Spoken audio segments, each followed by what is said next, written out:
In this episode, we will deal with FW de Klerk's period as leader of the opposition and also the National Party's interaction with the Truth and Reconciliation Commission.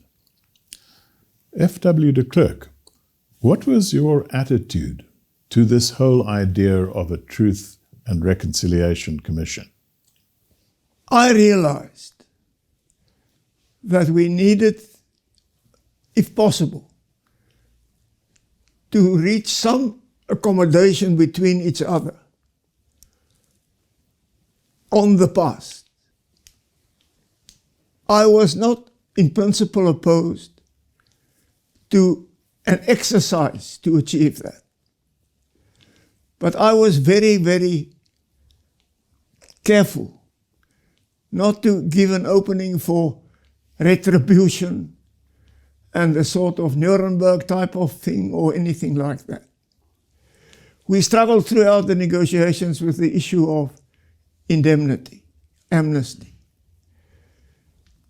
But the Constitution said there shall be amnesty. So I realized also that we would need a mechanism for amnesty. So we agreed broadly in principle that there should be a commission, a truth commission. And the Minister of Justice, then Dalla Omar, was tasked with bringing something to cabinet. He brought a bill which was totally unacceptable. Just to give one instance, for indemnity, for amnesty, there was two different tests. If you supported the liberation movement, the test was very easy.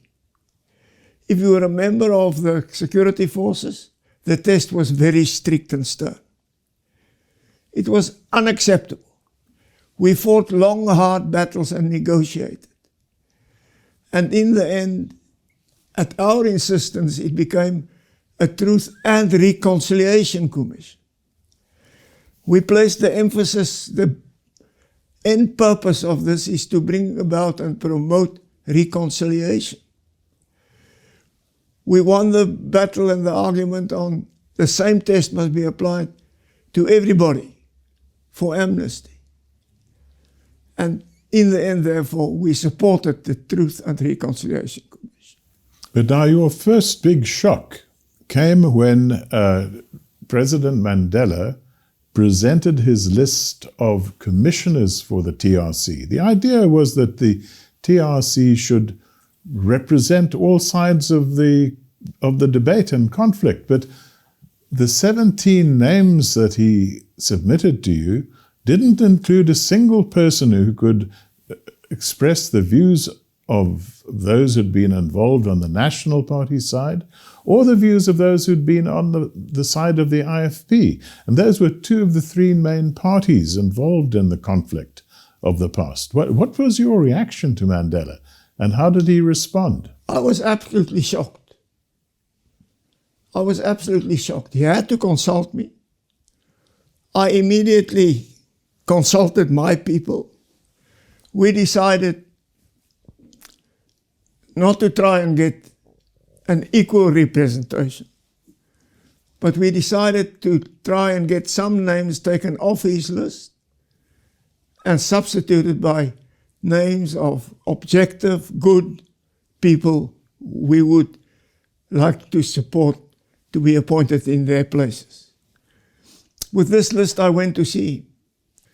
He absolutely refused to consult. He said to me, if you want to take names off, let's do it, but then I want to take some names off. I said to him, but Mr. Mandela, I cannot support this commission. So if you insist on appointing them, it will be an ANC commission. It won't be a government of national unity commission. I went back to my people and we informed Mr. Mandela of us. He went ahead and he appointed the full list he submitted to me. Now, the chairman of the TRC was, of course, the widely respected Archbishop Desmond Tutu. and his deputy chair was Dr. Alex Boraine, who'd previously been associated with the Progressive Party and the Democratic Party. But the requirements for the TRC Commission, according to the Act, were that they should not be people with high political profiles or with any kind of partisan position. And yet, despite the high standing of Archbishop Tutu, nobody could say that he didn't have a high political standing or that he was impartial in terms of the struggle of the past. The same could be said of Dr. Alex Boraine. What was your response to this, and what sort of role did you think they subsequently played in the TRC process?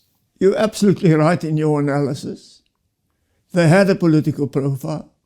They did not qualify in terms of what the Act said. With Archbishop Tutu, I was more inclined to give him a chance. Because he's a man of the church, he's a man of principle. He also had the guts at times to be highly critical of the ANC. Boraine was another matter. He was a very dangerous person. Some people refer to him as a snake in the grass. So, with the role that they played, they at times made it very difficult for us. They were unfair. They held press conferences, attacked us. So both of them played a negative role, wasn't really accommodating, and I'm still highly critical of how those two managed the Truth Commission. No, but nevertheless, the National Party decided to participate in the TRC process, and you made a proposal that all of the main parties to the conflict, the ANC, the PAC, the SADF, should make submissions to the TRC to give their perspectives, because the idea was that the TRC should have an overarching view of the conflict and taking into account the views and motivations of all parties. You then also thought it would be useful if former President PW Botha could participate in this process. And you went to see him in the wilderness. Can you give us some information about your meeting? That was quite a visit. I made an appointment. I flew to the George airport. We drove to his house. He invited me civilly but coolly. Took me to his study. As I entered, I saw on the desk a stack of books full of little stickers depicting some pages. I explained the purpose of my visit. He was immediately totally dismissive and said he wants nothing to do with it. He doesn't want to explain anything to such a commission. And immediately turned away from the subject and said, but I want to discuss something with you. He then started making quotations and accused me of having become a member of the New World Order and part of a great conspiracy to rule the world and to promote certain values and to promote certain policies. And he started to cross-examine me. He was quite aggressive. And I said, but Mr. Botha, I didn't come here to be insulted or to be cross-examined. I think it's better if I leave. I've asked you what I wanted to ask you. You turned me down. I'm going to depart now. And suddenly he changed his attitude. And he said, but Mr. de Klerk, we didn't treat you badly. We gave you coffee and koeksisters. Koeksisters is a nice Afrikaans, delicate, sweet little something to have with coffee and tea. And He called his wife and said, "Mama, come here. Mr. de Klerk says we're treating him badly. And we've given him coffee and cooked sisters." I almost fell off the chair. I stood up and said, "Sorry, I have to go now." Shook his hand and left. Very cross, but also very sorry for this old man. And then on the 21st of August, you, on behalf of the National Party, made your first submission to the TRC. And this was a document that the National Party had prepared, which provided its perspectives on the origins of the conflict that the TRC was supposed to be investigating. That was the violence between 1960 and 1994. What motivated people, what the role of the security forces were. What was your reaction to this, and did you feel that you'd put your case effectively? I think it was a very good submission. And it was quite well received. That was in the early days of the Truth and Reconciliation Commission. It was quite well received, and the meeting with them was civil. And so I felt it made a positive contribution, and together with other submissions would form a substantive basis from which the TRC could start working. But then, in the subsequent months, the relationship started to break down. I think Alex Boraine held a press conference at which he criticized you of doing all sorts of things that were improper with regard to the Steyn Commission. And yet, this was before the TRC made any findings. What was your response to this? I was mad with fury.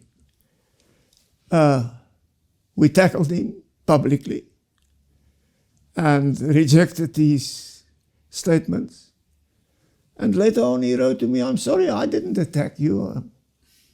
It's as if he didn't say what he said. No, it was a bad episode, which showed their true colors. And then on the 14th of May, you appeared before the Truth and Reconciliation Commission again. It's important that you were doing so not as a supplicant for amnesty or anything like that, but with a view to, again, explaining the National Party's role in the whole process of conflict and what happened after that. But you then replied to a whole lot of questions that the TRC had sent you. They weren't interested in that. They slapped a 90-page document in front of you full of allegations of gross violations of human rights, and they expected you to respond to these without having even read the document. It was totally unfair. They appointed an advocate, Goosen, I think his name was, who started to cross-examine me, who actually made false statements to me saying Generaal Johan van der Merwe told him certain things which is in conflict with what I was saying. Later on, Johan van der Merwe confirmed to me that no, I was right and they were wrong. He never said what they accused him of saying. So I was treated totally unfair, as if I was an accused in the bench, accused of gross violations of human rights. They tried their level best to pin things on me. In the end, they couldn't. In the end, when they brought out their report, they made one finding against me, which I contested in court. I won the court case, and they had to block it out in the final report. So they decided to target me as the symbol of everything which went wrong. In fact, John Allen, who was a very close associate of Archbishop Tutu, in his biography of Archbishop Tutu referred to this, and he referred to the embarrassingly weak finding against you, and to the clear determination of the TRC to make a negative finding against you. How could this possibly be reconciled with a process of of balance and national reconciliation? Well, fact is, the Truth and Reconciliation Commission weren't balanced. They did some good work on the amnesty side, but they weren't balanced. They didn't investigate the necklace murders of black-on-black murders. They didn't investigate the 400 assassinations of IFP leaders. They concentrated on the security forces and the role of National Party governments successively. They weren't really interested in getting to the full truth. If you analyze the number of deaths during the whole struggle, a relatively small percentage was due to security forces. Black-on-black violence had the highest cost of lives. So they were partial, they were the opposite of being neutral and objective. And therefore, to my mind, they have lost almost all credibility as an objective, balanced, investigative body. But I think you would still agree that there was a need for such a process, that we really needed to come to grips with the past. Yes, and we missed the opportunity. But it had to be a well-managed process, and it had to be fair. It wasn't well-managed, and it wasn't fair. And then all of this, I think, culminated in 1997. I think it was in August, in your decision to withdraw from politics. You felt that you'd played your role. You'd played the role that you had intended to play when you became president. And you wanted to step aside and give your successor time to establish himself as leader of the National Party in the run-up to the 1999 election. What were your feelings when you made your farewell speech to Parliament? Well, let me first say, I didn't enjoy the role of just being the leader of the opposition. I was for too long used to run a department, to run a country. It's too negative for me. I want to do things. I don't just want to criticize. So I wasn't happy in my role as just being the leader of the opposition. Nothing to do with status, everything to do with really having enthusiasm for your job. Then my feelings in my farewell speech was, it's the right time for me to go. I was convinced I was doing the right thing. And therefore, with sadness, with nostalgia, but also with a feeling of liberation, I left politics and started a new life. When you announced your retirement from politics, the National Party was still in a fairly good condition. It was the majority party among all three of South Africa's minorities, and you had achieved quite substantial support of 500,000 or 600,000 votes from black South Africans. Were you confident about the future of the party? At that time, it was changing its identity to the new National Party at this stage. There were moves afoot, though, to try to recast the National Party to improve its appeal to a broader spectrum of the electorate. You appointed a committee in the National Party to investigate this under the chairmanship of Roelf Meyer, who'd been the NP's main negotiator during the constitutional process.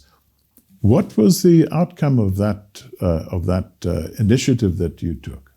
Still under my leadership, the National Party decided we need to try and form also a more broad political movement where parties who more or less believe in the same thing could start cooperating. which might end up in the formation of a new party. But participating initially with retention of your identities.